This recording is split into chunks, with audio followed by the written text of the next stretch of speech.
지난주에 우리가 함께 살펴봤던 말씀은 예수님께서 풍랑을 잠잠케 하시는 그러한 본문이었습니다.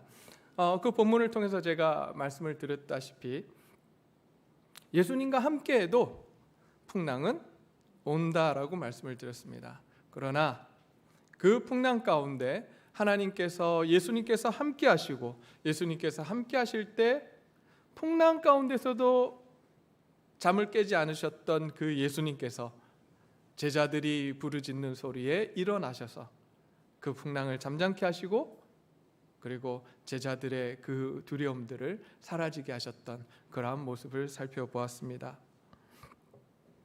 예수님은 그런 분이십니다. 우리의 인생 가운데 힘들고 어려운 일을 만나서 부르짖을 때 그 부르짖음, 그 신음소리에 절대 모른 척하지 않으시고 우리에게 찾아오셔서 우리의 그 어려운 부분들, 힘든 부분들을 해결해 주시며 우리 인생 가운데 함께 해주시는 그분이 우리가 믿고 의지하며 주로 모시고 살아가는 예수님이십니다. 오늘 그분을 또 더욱더 알아가고 더욱더 신뢰하며 예수님을 향해서 우리의 모든 것을 드리는 귀한 시간이 되기를 소원합니다. 오늘 함께 보실 본문은 그렇게 풍랑을 지나서 호수 건너편으로 건너간 예수님께서 귀신 들린 자를 회복시키는 그러한 일을 하십니다. 이 사건을 통해서 예수님이 어떤 분이신지 또 예수님의 능력이 어떤 것이었는지 예수님께서 이 사건을 통해서 제자들에게 하시고 싶었던 이야기는 어떤 것이었는지 오늘날을 살아가는 우리에게는 무슨 말씀을 하려고 하시는지 오늘 함께 살펴보기를 원합니다. 오늘 본문을 보시게 되면 앞에 나오는 사건이 어떤 사건입니까? 방금 말씀드렸지만 풍랑을 잠잠케 하시는 예수님의 모습이었습니다. 그리고 나서 예수님께서는 호수 건너편 거라사인의 지방에 도착을 하십니다. 그것이 26절이고요. 이제 군대에 귀신 들린 자를 자유케 하시는 예수님의 모습이 27절부터 33절까지의 말씀에 기록되어 있습니다. 그리고 예수님께서 마을을 떠나시길 요구하는 사람들의 모습이 34절부터 37절까지의 말씀에 기록이 되어 있고요. 그 이후에 자유케 된 이 자에게 사명을 주시는 예수님의 모습이 38절, 39절을 통해서 지금 기록되어 있습니다. 그리고 이 사건 이후에 또 다른 사건이 또 일어났는데 그 사건은 어떤 사건이냐면 회당장의 딸을 살리시고 혈루병의 여인을 고치시는 예수님에 대해서 지금 기록을 하고 있습니다. 자, 우리 본문을 한번 살펴보면 우리가 기본적인 어떤 질문들을 한번 던져가면서 오늘은 한번 살펴보기를 원합니다. 여기 보시면 26절에 그들이 갈릴리 맞은편 거라사인의 땅에 이르러 이렇게 되어 있습니다. 그렇다면 우리가 질문을 던질 수 있는 게 우리가 앞본문을 모른다면 그들이 누구인지 알 수 있을까요? 모를까요? 없죠. 그래서 앞본문을 우리는 반드시 보아야 합니다. 앞본문을 보게 되면 지금 예수님께서 누구하고 지금 호수를 건너가자고 말씀을 하셨습니까? 22절 말씀을 보게 되니까 누구와 함께 가셨죠? 제자들과 함께 가셨다라고 되어 있습니다. 그러면 여기서 그들이 갈릴리 맞은편 거라사인의 땅에 이르러라고 했을 때 그들은 누구를 지칭하고 있는 거죠? 예수님과 제자들을 의미하고 있습니다. 예수님과 제자들이 지금 갈릴리 맞은편 거라사인의 땅에 이르렀다라고 되어 있습니다. 자, 여기 거라사인의 땅이란 도대체 어디일까? 파워포인트 하나 띄워주시겠습니까?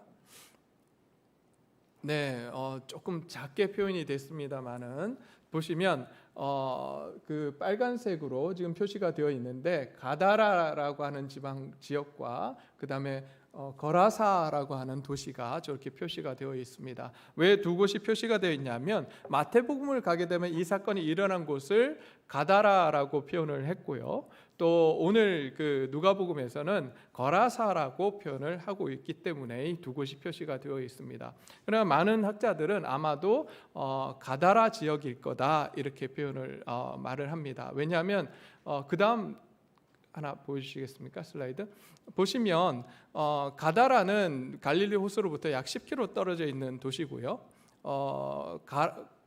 거라사는 50km 정도 떨어져 있는 거리에 있습니다. 그렇기 때문에 아마도 그 당시 사람들은 이 두 도시를 혼용해서 썼을 거고, 그리고 아마도 가다라 지역이 이 본문에 나온 지역 배경이 된 도시일 것이다, 이렇게 생각들을 합니다. 근데 이 두 도시는 어느 지역에 속해 있냐면, 앞에서 제가 잠깐 그 지도를 보셨을 때에 데가볼리라고 하는 지역에 그 속해 있는 도시들입니다. 데가볼리라고 우리 성경은 이야기하고 있는데 그 원어적으로 보면 데카폴리입니다. 폴리스, 데카폴리스. 이 말이 뭐냐면, 폴리스라고 하는 게 도시를 의미하거든요. 그럼 데카라고 하는 게 뭐냐면 열이라고 하는 거예요. 10개의 도시들, 이렇게 지금 이야기를 하고 있는 겁니다. 그래서 실제로 데가볼리 지역은 10개의 도시로 구성되어 있었고요. 그 중에 두 도시가 바로 가다라라고 하는 도시와 그 거라사라고 하는 그러한 도시인 것입니다. 이 지역은 참고적으로 이방인 지역입니다. 유대 지역이 아닙니다. 저도 사실은 성경을 이렇게 깊이 있게 보기 전에는 예수님께서 항상 유대 지역만 다니셨다라고 생각을 했었습니다. 그러나 예수님의 사역을 보게 되면 갈릴리 사역이 있었지만 갈릴리를 벗어나서 두로와 시돈도 가셨고요. 그 다음에 지금 말씀드린 데가볼리 지역도 예수님께서 사역을 하고 계셨습니다. 그렇기 때문에 이 데가볼리 지역은 이방인 지역이었고 헬라의 문화가 강하게 있었던 그러한 지역이었습니다. 그러면 이 본문에 나오는 또 귀신 들린 사람은 누구일까? 우리가 한번 보게 되면 귀신 들린 사람, 귀신 들린 자 27절 보게 되면 도시 사람으로서 귀신 들린 자 하나가 이렇게 되어 있습니다. 그 사람의 상태를 보니까 어떻게 되어 있냐면 옷을 입지 아니하며, 두 번째 집에 거하지도 아니하고, 세 번째 무덤 사이에 거하는지라, 이렇게 되어 있습니다. 지금 여기서 지금 이야기하고 있는 첫 번째 옷을 입지 않았다, 그리고 집에 거하지도 않았다, 무덤 사이에 거했다라고 하는 이 표현이 의미하고 있는 것이 무엇이냐면, 이것을 우리가 문자적으로 받아들이기는 힘들어요.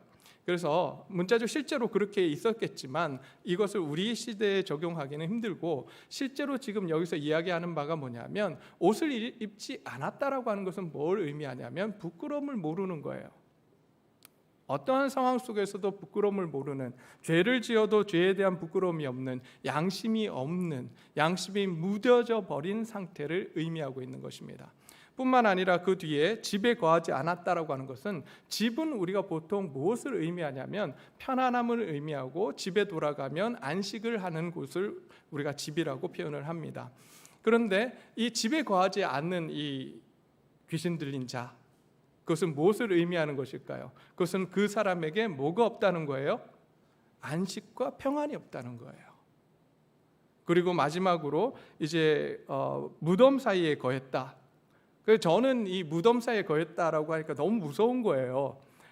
이제 우리 공동묘지 가면 무덤 이렇게 분봉묘 이렇게 하잖아요. 그런 무덤을 생각했는데 이 당시의 무덤은 좀 달랐습니다. 아까도 말씀을 드렸듯이 헬라의 문화를 받았던 이 데카폴리 지역의 무덤은 어땠는지 한번 잠시 슬라이드를 보겠습니다. 저렇게 우리가 생각하는 분봉묘가 아니고요. 하나 더 넘어갈까요? 네, 이렇게 집과 같이 생긴 그러한 무덤이었다고 합니다. 마지막 슬라이드 보여주실까요? 저렇게 해서 앞에 문이 있는 저런 형태였어요. 그러니까 저 안에 시체가 있고, 그러나 비를 피하고 그곳에서 살 수 있는 그런 공간이기도 했습니다. 그러기에 이 귀신 들린 자는 저기 들어가서 살았던 거죠. 근데 또 하나 저기에서 어떤 일들이 있었냐면 우상을 숭배하는 그러한 제물도 그곳에 드렸다고 합니다. 그러기에 귀신 들린 자가 먹을 것도 얻을 수 있었던 곳이 바로 어디냐? 무덤이었다라고 합니다. 그러기에 이 귀신 들린 자는 그곳에서 기거하며 그곳에서 살았던 것으로 보입니다. 자, 그리고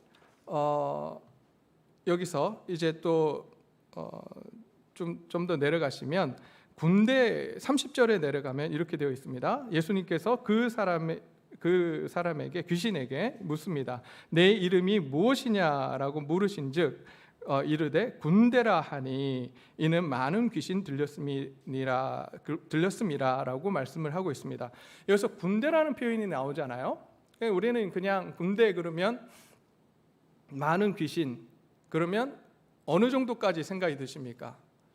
군대 그러면 군대 다녀오신 분들은 대충 아시겠지만 중대, 그 다음에 소대, 중대, 그 다음에 대대, 그 다음에 대대가 이루어져서 사단 이렇게 되어 있잖아요.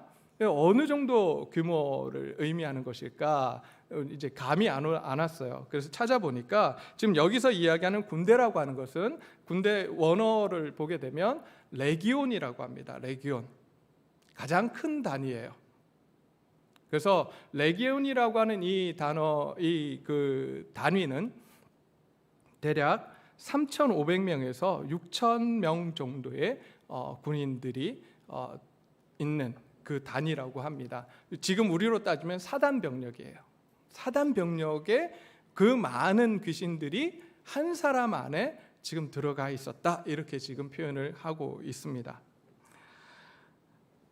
그러자 그 다음에 그러자 이제 31절에 무저갱으로 들어가라 하지 마시기를 강구했다라고 되어 있습니다. 모르는 단어가 오늘 본문 속에 참 많아요. 뭐 군대, 뭐 무저갱, 뭐 이런 이야기들이 많아서 단어 설명을 좀 먼저 하고 가려고 하는 건데요. 자, 무저갱이라고 하는 이 그 단어는 실제로 어떤 곳이냐면 그 요한계시록 9장 1절과 20장 1절에서 3절에서 언급되어 있는데요. 그것은 사단과 그의 귀신들을 가둘 장소라고 합니다. 결국 마지막 때에 이 사단과 사단의 귀신들을 가두는 장소, 그것이 바로 무저갱이라고 하는 거죠. 그래서 바닥이 없는 구덩이라고 불리기도 한다고 합니다. 그곳에 보내시지 마시기를 강구하고 있는 이 귀신들이었습니다. 그리고 여기 보면 이제 돼지떼가 나옵니다. 돼지떼. 성경에서 돼지와 개가 많이 인용이 되고 있습니다. 그럼 유대인들에게 있어서 돼지가 갖는 개념, 이미지가 어떤 것인지 우리가 살펴볼 필요가 있는데요. 성경 본문과 고고학적인 증거를 살펴볼 때 고대 이스라엘 시대 이후에 유대인들은 돼지고기를 먹었을까요? 안 먹었을까요? 네, 안 먹습니다. 율법을 통해서 하나님께서 돼지고기가 부정한 것으로 이야기를 하셨고 그 이후에 돼지고기를 먹지를 않습니다.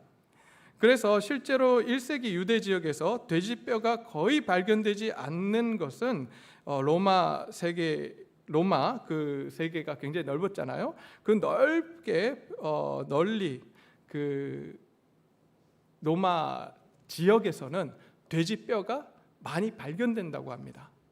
그런데 유독 발견되지 않는 곳이 어디냐? 바로 유대인들이 살았던 지역이라고 합니다. 그 말은 무엇을 의미해주고 있냐면 로마 그 시대에 그 이방인 지역에는 돼지떼가 있었고 유대인 지역에는 이 돼지떼가 없었고 돼지를 먹지 않았다라고 하는 그러한 증거일 것입니다. 그래서 아마도 유대인들과 이방인들 사이에 그 경계를 나눈 것 중에 하나가 돼지떼가 있느냐 없느냐 이런 것이었을 거예요. 근데 그럼에도 불구하고 유대인들, 예수님 당시의 유대인들은 이 양돈이라고 하죠. 돼지떼를 기르는 것에 좀 익숙했다라고 이야기를 합니다. 왜 그랬을까요? 왜 돼지떼를 기르는 사람도 있었다고 해요. 먹지는 않고 기르기만 했다라고 하는데 그 이유가 뭐냐면 이방인들은 이방 신전에 들어가서 그 제사를 드릴 때 제물로 주로 드렸던 것이 돼지였다고 그래요. 자, 그럼 돼지 한 마리 잘 키우면 제물로 팔 수 있는 거예요. 이방 제물로 팔 수 있고, 또한 돼지고기 수요가 굉장히 많았다라고 합니다. 이 로마 지역에서. 그러니 그것을 팔아서 돈이 됐기 때문에 그것들 했다라고 그렇게 이야기를 합니다. 자, 이렇게 놓고 우리 본문을 한번 들어가 보도록 하겠습니다. 자, 본문을 보게 되면 이제 예수님께서 그 풍랑을 다 뚫고 이제 내리셨습니다. 근데 내리자마자 누구를 만납니까? 귀신 들린 한 사람을 만나요. 오늘 본문 가운데 예수님께서 이 지역에 오신 것이 누구 때문인지를 우리 알 수가 있습니다. 누구 때문에 이곳에 오신 것 같으세요? 귀신 들린 한 사람을 위해서 오셨어요. 저는 이 사실을 깨닫게 되면서 소름이 끼쳤어요. 한 사람, 귀신 들린 한 영혼을 보고 하나님께서 그 풍랑 백기를 배를 타고 건너오셔서 그 일을 하십니다. 그래서 성경은 이렇게 표현되어 있습니다. 예수께서 육지에 내리심에 그 도시 사람으로서 귀신 들린 자 하나가 예수를 만나니, 다른 사건이 없어요. 내리심에 만나니 이렇게 기록을 해주고 있습니다. 예수님께서 이곳에 오신 이유는 이 귀신 들린 한 영혼을 만나기 위해서 오셨습니다. 그런데 이 한 영혼이 얼마나 소중했든지, 이 한 영혼에게 들어있는 귀신들을 뭐하고 바꾸시죠? 이 한 영혼하고 뭐하고 바꾸십니까? 돼지떼. 근데 돼지떼가 도대체 몇 마리일까요? 돼지떼가 몇 마리 정도 될까요? 오늘 본문에서는 나오지 않습니다. 마태복음으로 가시면 2,000마리라고 이야기를 합니다. 하나님께서 우리에게 말씀해 주고 있습니다. 한 사람이 얼마나 귀한지, 저와 여러분들이 얼마나 귀한 존재인지 오늘 이 본문을 통해서 말씀해 주고 계세요. 하나님께 저와 여러분은 그 어떤 것보다도 귀한 존재라고 말씀을 하십니다. 돼지떼 2,000마리요? 돈으로 환산하면 얼마인지 모르겠어요. 환산해 볼 생각을 안 했어요, 일부러. 어마어마한 가치를 갖고 있다라고 말씀을 하십니다. 저와 여러분들이 그러한 존재들입니다. 하나님께서 우리를 보실 때 어떻게 보시는지 우리가 잊지 않았으면 좋겠습니다. 하나님의 귀한 존재들입니다. 그러기에 우리 자신 스스로 우리를 학대하거나 우리 스스로 내 자신을 낮추는, 교만하라는 말씀이 아닙니다. 내 자신 스스로 자존감을 낮게 하거나 그럴 필요가 없다는 거예요. 하나님 보시기에 우리는 정말 귀한 존재들입니다. 예수님께서 그토록 소중하게 여기시는 한 영혼을 위해서 이곳까지 오셨습니다. 그리고 이제 명하셨습니다. 근데 저는 여기 성경을 보면서 또 아까 제가 이제 한 사람을 위해서 오셨다라고 하는 것 때문에 소름이 끼쳤다고 했는데 또 한 번 소름이 끼친 장면이 있어요. 그 장면이 어떤 부분인지 아세요? 그 장면은 바로 이 부분입니다. 29절 한번 보실까요?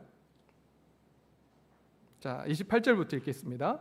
예수를 보고 부르짖으며 그 앞에 엎드려 큰 소리로 불러 이르되 지극히 높으신 하나님의 아들 예수여, 당신이 나와 무슨 상관이 있나이까? 당신께 구하노니 나를 괴롭게 하지 마옵소서 하니, 이는 예수께서 이미 더러운 귀신을 명하사 그 사람에게서 나오라 하셨습니다. 이게 먼저 기록됐어야 되는데 기록되기도 벌써 이전에 예수님께서 내리시자, 어쩌면 제가 생각할 때는 내리시자마자 그 귀신을 보자마자, 그 사람을 보자마자 명하셨던 것 같아요. 기록하기도 기록할 수도 없을 정도로 말을 사람들이 잘 못 들었던 것 같아요. 그 정도로 급하게 예수님께서 하셨던 일이 무엇이냐? 그 귀신들에게 나오라고 하신 거예요. 왜 나오라고 하셨을까요? 이 사람을 구원하시기 위해서. 한 영혼을 구원하시기 위해서. 그 귀신 들린 자를 구원하시기 위해서 그 귀신들을 명하사 내리자마자 명하셔서 나오라고 하셨고, 귀신들이 저 돼지떼에 들어가야지만 우리가 나갈 수 있겠습니다라고 이야기할 때에 그 돼지떼들을 데리고 당연히 호숫가로 들어갈 걸 아심에도 불구하고 허락을 해 주십니다. 사실 안 들어가도 상관없어요. 그냥 예수님께서 명하시면 무조건 나가야 돼요. 그러나 사단이 요구를 하죠. 이 말씀을 통해서 사실 우리에게 하나님께서 말씀해 주고자 하시는 바가 큽니다. 내가 너희를 얼마나 사랑하는지, 내가 너를 구원하기 위해서 얼마나 급하게, 얼마나 애를 썼는지, 그 무엇보다도 소중하게 여기는 것이 너라고 하는 것을, 우리라고 하는 것을 오늘 본문을 통해서 우리에게 말씀해 주고 있습니다. 그 사랑을 받은 것이 누굽니까? 바로 저와 여러분이에요. 원래 저희가 어떠한 존재들이었습니까? 어떠한 사람들이었습니까?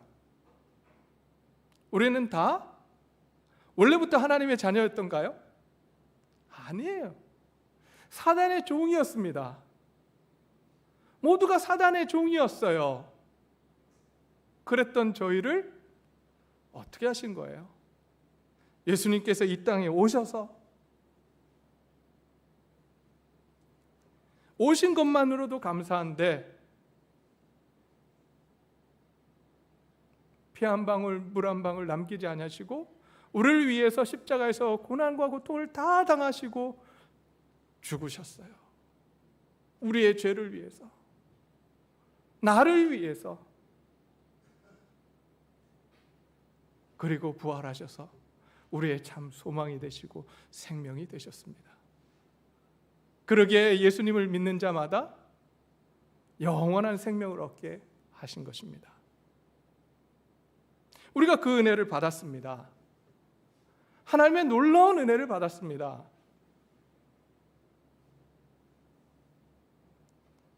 이제 예수님께서 그 놀라운 은혜를 허락하시고 그 귀신 들린 자에게 이렇게 말씀을 하십니다. 이 귀신 들렸던 사람이, 귀신이 나간 사람이 38절을 보니까 이렇게 요구를 합니다. 하나님, 예수님, 함께 있기를 허락해 주십시오. 근데 예수님께서 뭐라고 하시죠? 허락해 주십니까? 아니에요. 오히려 그를 보내시며 이르시되, 39절입니다. 집으로 돌아가 하나님이 내게 어떻게 큰 일을 행하셨는지를 말하라 라고 말씀하십니다. 이 한 사람을 구원하시고 하나님의 자녀로, 하나님의 백성으로 삼으셨습니다. 그리고 그에게 사명을 주십니다. 그 사명이 뭐죠? 오늘 본문 말씀을 보니까 뭐 하라고요? 집으로 돌아가서 하나님께서 내게 하신 일을 말하라. 이 사명을 허락하십니다. 하나님께서 예수 그리스도를 이 땅에 보내시고 예수님을 통하여 우리를 구원하셨습니다. 그리고 이제 우리에게 사명을 주고 계십니다. 어떤 사명요? 어떤 사명을 우리에게 주시죠? 어떤 사명입니까? 하나님께서 나에게 하신 일들, 그것을 나누라고. 하나님이 나에게 주신 은혜와 사랑을 나누라고 말씀을 하고 계십니다.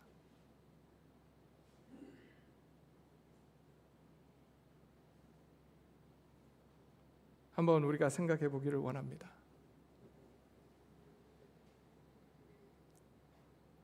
하나님께서 나에게 허락하신 은혜와 사랑이 무엇인지,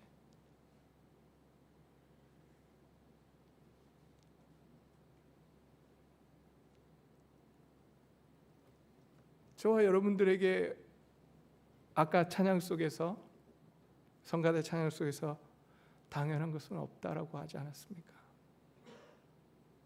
모든 것이 하나님의 은혜라고 고백했습니다. 저와 여러분들에게 주어진 그 하나님의 은혜와 사랑을 주위 사람들에게 나누기를 원합니다. 근데 문제는 이거예요. 우리 안에 사랑과 은혜가 없어요. 그 사랑과 은혜를 내가 받아 누리고 맛본 지가 너무 오래됐어요.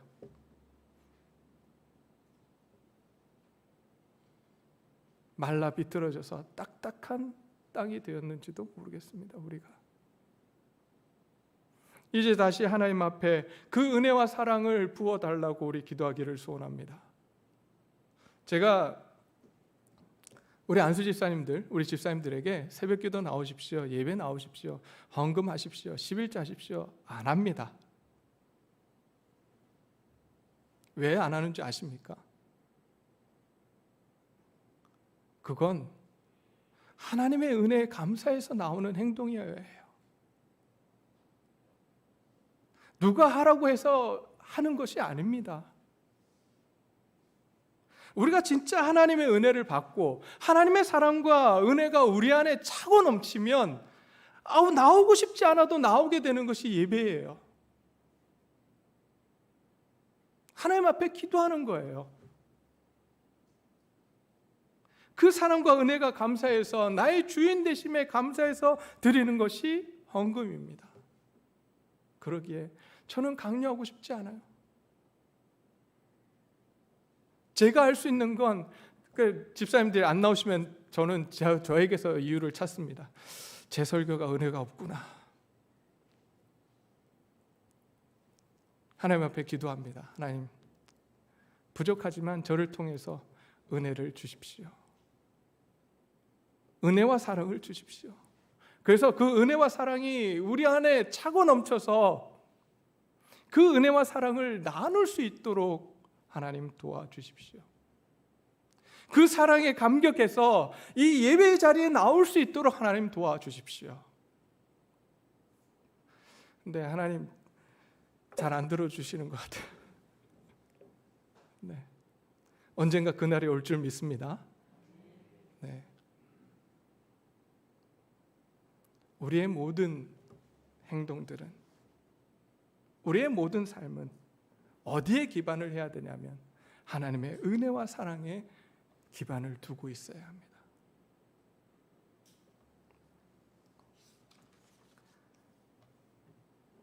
이렇게 예수님께서 제자들을 향해서 한 영혼을 이렇게 그 귀신 들린 자를 고치시는 이 사건을 통해서, 사실은 이 한 영혼도 한 영혼이지만 예수님이 진짜 관심이 있었던 건 누군지 아십니까? 제자들이었어요. 그렇지 않다면 제자들 데리고 가실 리가 만무하죠. 풍랑을 만나게도 하시고 이 이방 지역에 들어와서 예수님이 어떤 분이신지를 제자들에게 보여주십니다. 많은 그 당시 사람들은 어떤 세계관을 가지고 있었냐면요, 이 자기 지역, 유대 지역, 갈릴리 지역에서는 자기 신들이 힘을 쓰지만 다른 이방 지역으로 가게 되면 그 능력을 할 수 없다라고 믿었습니다. 신이 굉장히 제한적이죠. 여기서는 하고 저기서는 못하는. 그러나 예수님께서 제자들에게 보여주십니다. 아니, 너희가 아는 하나님, 하나님의 아들 나는 모든 지역을 통치하는 만왕의 왕임을 선포하십니다. 이방 지역에 들어가십니다. 이방 지역에 들어가서도 하나님의 능력이 예수님께 임하고 그런 분으로 인해서 사단을 내어 쫓는 놀라운 일을 행하십니다. 그것을 통해서 제자들은 자기 자신들이 알고 있었던 예수님에 대한 이미지를 바꾸기 시작합니다. 그들이 흔들렸던 믿음을 다시 회복해야 됩니다. 사단도 내쫓으실 수 있는 분, 그뿐이 아닙니다. 사단을 어디까지 들어가게 하실 수 있는 분요? 무적행. 사단을 묶을 수 있는 분, 그분이 바로 예수님이라고 하는 사실을 보여주고 계시는 것입니다. 그것을 통해서 제자들이 예수님을 온전히 의지하는 삶을 살도록 요구하고 계시는 거예요. 뿐만 아닙니다. 이 귀신 들린 사람에게 사명을 허락하시며 이 사명을 통해서 하나님께서 하나님의 일들을 하게 하시는 모습들을 보며 이 제자들 역시 사명을 주려고 하고 계시는 것입니다. 예수님께서 사명을 주십니다. 그 사명이 어디 나오죠? 제자들에게도 사명을 허락하셨어요. 사명이 어디 나올까요?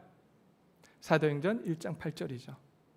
우리 한번 찾아보겠습니다. 사도행전 1장 8절 말씀 한번 찾아보겠습니다. 다 외우시는 말씀이기도 하지만 한번 찾아보겠습니다. 사도행전 1장 8절입니다.